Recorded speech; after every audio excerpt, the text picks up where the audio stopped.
Queridos, vamos abrir a palavra do Senhor para nossa edificação nesta noite, em Hebreus 11, versos 22 até o verso 29. Hebreus, capítulo 11, versos 22 a 29. As pessoas costumam falar um ditado que diz que para tudo na vida tem um jeito, menos para a morte. Como se a morte fosse a derrota final. Como se a morte fosse aquela situação em que pronto, acabou, não tem mais nada, é o fim. Mas será se não existe nada mais forte, maior do que a morte? Olha o que diz o texto que nós vamos estudar nesta noite. Pela fé, José, próximo do seu... De repente, Paulo é preso e muitos pensavam, é o fim de Paulo. Um grupo de 50 pessoas disseram, não vamos comer nem beber enquanto não matarmos este homem. E Paulo tinha um projeto, tinha um sonho de ir para Roma. Aqueles homens queriam matá-lo, Paulo é preso, levado para Cesareia, passa algum tempo lá, cerca de 3 anos. E de repente, quando menos se espera, Paulo está indo para Roma, protegido por uma guarda romana, com as passagens pagas pelo Império Romano, para conhecer a igreja em Roma, e para evangelizar em Roma, e para usufruir daquilo que na própria carta que ele escreve aos romanos ele queria fazer, usufruir de algum dom entre os romanos. Deus queria José no Egito. José não sabia. Os irmãos de José não sabiam. E planejam matá-lo, jogam-no em um buraco, mentem para o pai, vendem José, e ele vai para o Egito. Vendido como escravo, torna-se administrador de uma rica casa. Acusado injustamente, torna-se o mordomo, quase o vice dentro da prisão. Levado diante de Faraó, se torna o verdadeiro governante do Egito. Faraó reinava. José governava. José administrava. Quando seus irmãos chegam, ele se identifica depois de alguns estratagemas que nós conhecemos a história. E após a morte de seu pai, José chama os seus irmãos e eles temem. José diz, não precisam ter medo.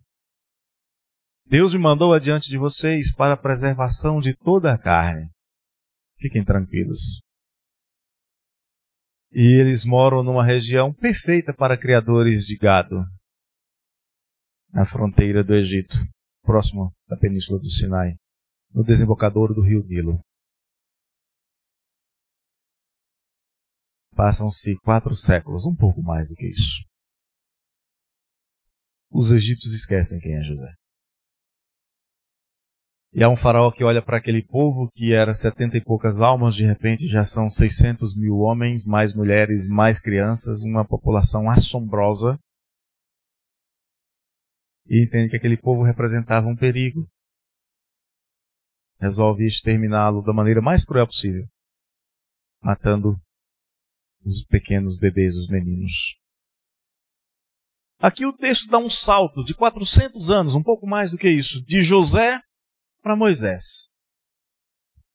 Diz que Moisés, apenas nascido, foi ocultado por seus pais. A primeira coisa que a gente vê, voltando um pouquinho, é que, no verso 22, é que José não queria ficar para o Egito. Ele nunca quis ir para o Egito. Ele também não queria permanecer no Egito. Por isso que ele pede, lá em Gênesis, capítulo 50, verso 25, ele pede, olha, eu vou morrer aqui. Meu fim está chegando, meus dias estão acabando. Mas eu gostaria que vocês, quando forem embora, quando esse povo for embora daqui, ele não sabia quanto tempo era, mas quando forem embora, levem os meus ossos. Eu não quero ficar aqui. Aqui não é o meu lugar. O Egito não é o meu lugar. O meu lugar é Canaã, a terra que Deus prometeu a Abraão, prometeu a Isaac, prometeu ao meu pai Jacó. Aqui não é o meu lugar. Eu quero voltar. Eu quero ir para casa. O servo de Deus nunca pode ficar feliz por não estar na casa do Pai. Depois de 400 e poucos anos, surge Moisés. Lá em Êxodo 2, versos de 1 a 10, conhecemos a história deste homem.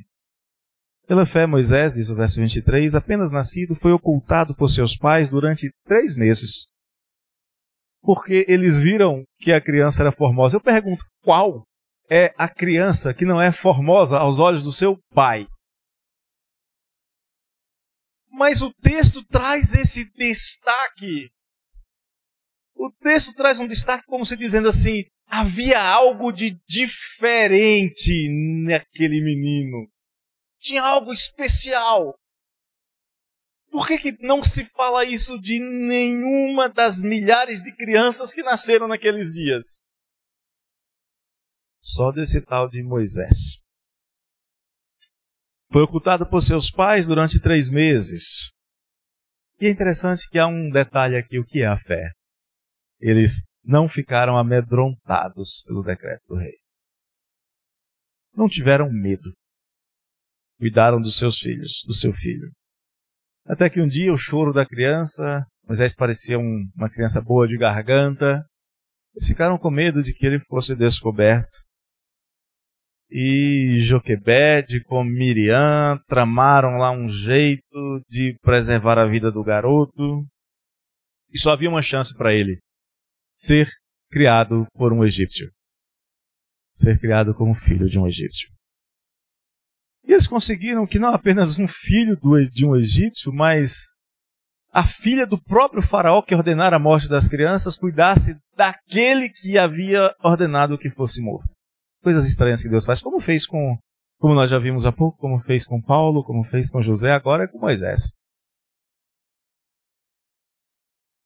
Passa-se o tempo, Moisés, já homem feito, não sabemos exatamente quantos anos, mas está beirando aí os 40, talvez. Recusou ser chamado filho da filha de Faraó. Ele foi criado por sua própria mãe, Joquebede, ele sabia quem era, conhecia a sua identidade, sabia quem era o seu povo. Foi ensinado desde a infância quem era o seu Deus. E chegou um momento que ele teve que tomar uma decisão. Ele teve que sair do meio do anonimato, como nós muitas vezes somos chamados a tomar uma decisão de andar com Cristo ou não. Ele teve que tomar uma decisão. Sou egípcio ou sou judeu? E vendo um egípcio espancando um hebreu, ele admitiu quem ele era, agiu como o que ele era, matou o egípcio. No dia seguinte, incompreendido, teve que fugir. E o texto diz que ali Moisés fez uma escolha. Preferiu ser maltratado. Aquele que sobreviveu à intenção assassina de Faraó, ele tomou uma decisão e não quis morrer como se um egípcio fosse. José não quis ir para o Egito e não queria ficar morto no Egito. Moisés não queria morrer como um egípcio, não morrera como uma criança dos hebreus, agora ele não queria morrer como um egípcio. Preferiu ser maltratado junto com o povo de Deus a usufruir os prazeres transitórios do pecado. Teve que ficar exilado, teve que abandonar a corte faraônica, e a palavra faraônico nos traz uma ideia de riqueza, de opulência, de satisfação de todos os prazeres. Abandonou a corte de Faraó para ser maltratado junto com o povo de Deus, foi morar numa região distante e inóspita, vivendo como pastor de ovelhas e não usufruindo os prazeres transitórios do pecado. Por que ele fez isso? Porque ele olhava, ele vivia pela fé. O verso 26 diz que ele considerou o opróbrio. Opróbrio é vergonha, é sofrimento, é desprezo, é rejeição. Ele considerou o opróbrio de Cristo por maiores riquezas do que os tesouros do Egito. Quem já viu aqueles filmes sobre o encontro de uma tumba, sobre as tumbas dos faraós, consegue ter uma noção do que isso significa.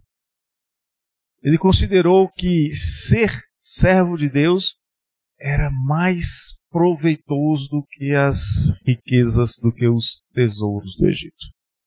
Por quê? Contemplava o galardão. Quando eu li isso aqui, a primeira coisa que me veio à mente foi Paulo. A Bíblia está cheia desses exemplos maravilhosos. Por um lado Paulo, por outro Demas. Demas, companheiro de Paulo, chegou num determinado momento que amou o presente século e foi embora. Esse negócio de ser crente não está com nada, esse negócio de servir a Deus não está com nada. Eu vou usufruir dos prazeres do presente século, do sistema, do mundo. Mas em Filipenses 3,8 diz, Paulo fala assim, não, eu não. Eu não. Tudo aquilo que eu considerava lucro, tesouro, honra, glória, algo digno de ser buscado com empenho, honra entre os homens. Ele fala do fato de ser hebreu, de hebreus, irmão, né, parente. Ele era parente de José, filho do mesmo pai, da mesma descendente, né, dos mesmos avós, de Jacó e de Raquel. Ele contemplava o galardão e disse, tudo isso que eu achava importante, eu considerei por perda, por causa da sublimidade de ser encontrado em Cristo. Faz eco ao que é dito aqui de Moisés, o homem que, podendo viver como um nobre no Egito, preferiu não morrer como um egípcio. Ele abandona o Egito. E é uma coisa interessante aqui. Ele, diz o texto que ele não teve medo. Ele não ficou amedrontado com a cólera do rei, quando teve que se apresentar perante Faraó 40 anos depois. Ele dizia, Faraó não vai me ouvir, mas não havia medo. Eu não sei falar direito, sou pesado de língua. Alguns dizem que o pesado de língua de Moisés era gagueira. Eu acho que ele era duro no falar, direto. Não tinha palavras suaves. E se olhar as falas dele quando chega de Faraó, ele chega e diz, Deus disse, deixa aí meu povo. Não tem um negócio de excelentíssimo Faraó. Deus disse, deixa aí meu povo, direto e reto. Ele não tem medo da cólera do rei. E quando o rei diz, olha, não me apareça mais, não quero mais ver a sua cara, ele diz, você tem razão, você não vai me ver nunca mais. Mas não pelo que Faraó achava que era, porque ele não ia fugir. Ele ia liderar o povo de Deus. Permaneceu firme. E firme como quem vê o invisível. E de fato, quando a gente vê o caminho que Moisés toma para conduzir o povo para fora do Egito, é um caminho absurdo. O normal seria dirigir-se para a terra onde os hebreus moravam em Gósen, atravessar, sair lá pelo delta do Nilo, ele sai pelo meio do mar. A ponto de quando chegam diante do mar, o povo se desespera. Tem o mar aqui, não podemos atravessar, Faraó está atrás de nós estamos perdidos. E os hebreus dizem, foi para morrer que a gente veio para cá? E reclamam de Moisés, dizendo, olha, você queria ser nobre sobre nós e aqui, agora estamos prontos para morrer. Mas ele via o invisível. Ele via um caminho que Deus lhe mostrava e ninguém mais via. No verso 28, José não quis permanecer no Egito nem na morte. Moisés não quis morrer como um egípcio. Os hebreus liderados por ele não morreram no Egito e nem pelas mãos dos egípcios. Pela fé, celebrou a Páscoa e o derramamento do sangue para que o exterminador não tocasse nos primogênitos dos israelitas. Pela fé, atravessaram o Mar Vermelho, o caminho que ninguém mais via. Atravessaram o Mar Vermelho como por terra seca. E os egípcios tentaram. Foram tragados pelas águas. O exército inteiro, estudando a história da humanidade, sabe-se que na época do exílio houve uma das quebras das dinastias entre os egípcios. O Egito teve 3 grandes períodos de apogeu. E entre o segundo e o último, nós temos justamente a saída dos hebreus do Egito. Eles perderam 600 mil homens, mais outro tanto de mulheres, mão de obra escrava barata. Perderam 1.200.000 funcionários. E não apenas isso, eles perderam seu exército.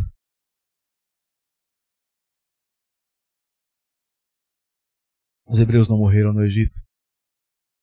O Senhor não nos deixa, o Senhor não deixa o seu povo perecer.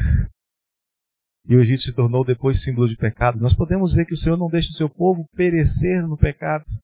O Senhor o livra, o Senhor o liberta, o Senhor coloca diante deles um libertador para que seja visto. Deus permitiu que os hebreus vissem coisas extraordinárias, experimentassem eventos extraordinários e finalmente morressem no deserto. Não no Egito, mas na caminhada.